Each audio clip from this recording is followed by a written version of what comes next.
Hi, Roger at Weathering Heights with the VELCO Weather Hazards Outlook. This is valid the rest of today, Thursday, through next Wednesday, the 17th of September. In terms of weather, we have some gradient winds that are currently taking place right now. These gradient winds mostly confined to the northwest corner of Vermont. Winds have been gusting as high as 46 miles per hour in the very northwest corner of Vermont at Alberg.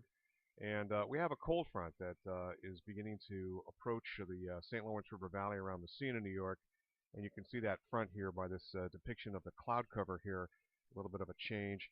And also, of course, the trough or low pressure is signaled by the isobars here. Anyway, strong southerly winds, channeling effect through the Champlain Valley. This will be ending when that cold front moves on through, and probably even before that point as the winds will start to settle down. A little bit of rain shower activity helping to buffer some areas as well.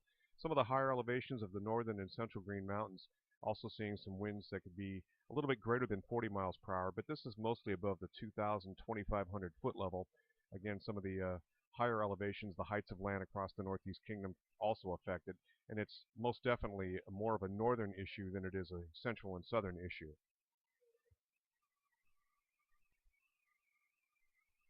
This is the 850 millibar temperature anomalies, so roughly about 4,000, 4,500 feet elevation.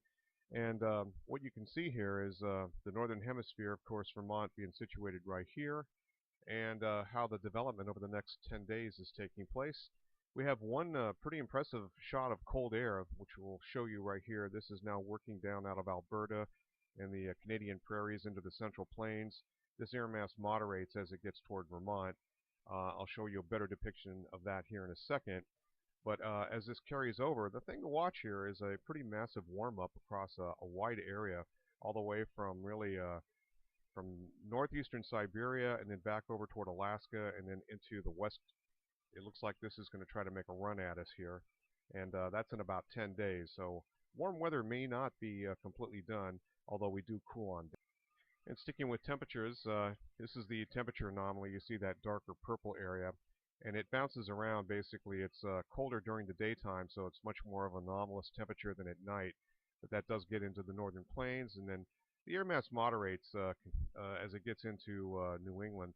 But you can see our temperatures here. This is valid 18Z on Sunday, which is 2 o'clock Sunday afternoon, and we're running around 10 degrees below normal with this shade of green here. Now keep your eyes on that, and a little bit cool as we get into Monday, and it looks like eventually Tuesday with those cooler high temperatures, if you will. Night times are not too far off normal, but what ends up happening is they're starting to see a major warm-up, and you might note this warmer temperature anomaly here working its way to the east, so much so that eventually we get near normal in temperature, and then we go above normal on day 10. This is roughly around the 20th of September or the 21st. It looks like we'll probably realize some of this warming a little bit thereafter. So about 10 days out, looks like we warm back up for the mid to late part of September. It's rather dry as well, and this is precipitable water. You can see the frontal boundary moving through Vermont here, and this is roughly along this line here. This is precipitable water. This is a relatively moist environment, 2 inches of precipitable water there.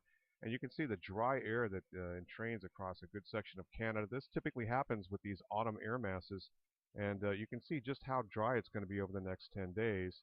We get another shot of a little bit of moisture that happens on, looks like Saturday afternoon, Saturday night, when the next cold front brings us a few rain showers. Nothing major there, no thunderstorms to worry about.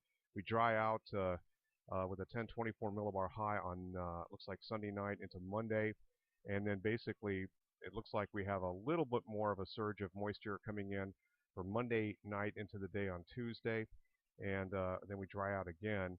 But you can see it's low precipitable water amounts usually mean not a whole lot going on in weather-wise. And as far as thunderstorms now, it looks like we're beyond the point where we're going to see thunderstorms, numerous thunderstorms anyway. Once in a while, these will rear up. The other thing I want to show you here is take a look at this. This is if you look off the coast of Baja California, this is valid on Monday. We have yet another hurricane that's going to take a track off the coast of Baja California, probably produce very strong waves once again for parts of California. And then the interesting thing is another monsoon push of moisture. You can see those darker reds, and they push up into Southern California, into Arizona, and this one makes a real big push into Southern Nevada, looks like southern parts of Utah, etc.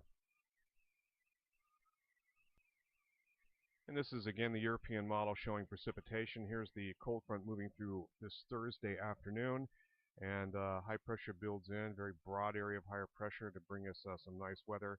1024 millibar high still lingering. A little bit of shower activity moves in on the return, southerly flow, a little bit of moisture as I showed just a little earlier.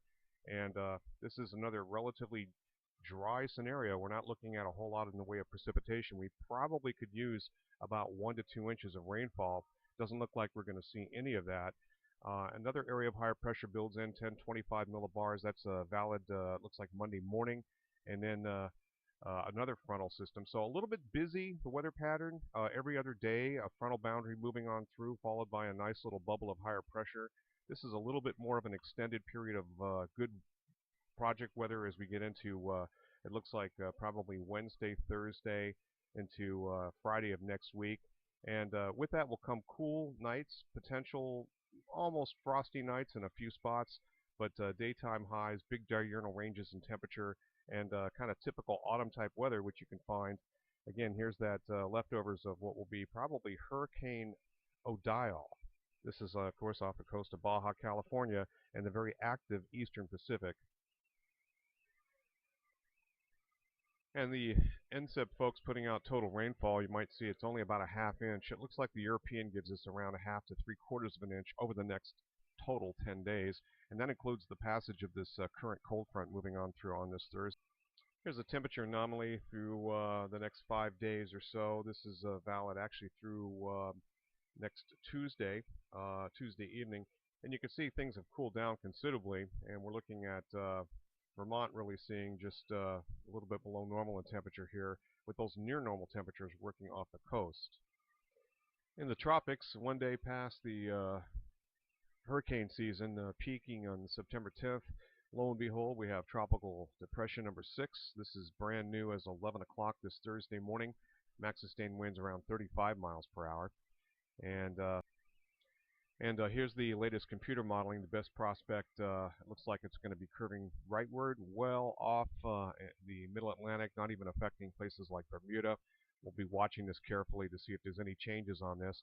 There is one little disturbance also off the east coast of Florida. This is not going to affect any land other than Florida itself, and probably not spin up into anything worthwhile.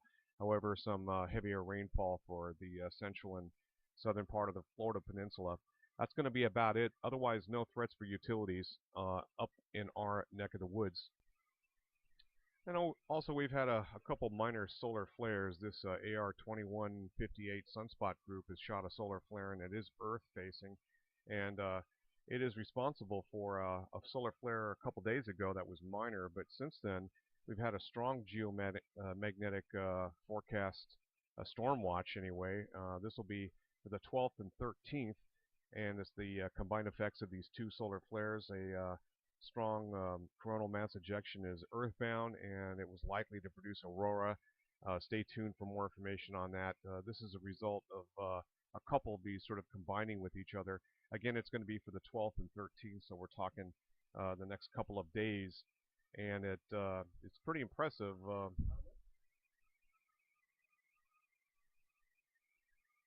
So there's something else to watch with this earthbound CME, and again, the next couple of days. Roger Hill, Wuthering Heights Consulting.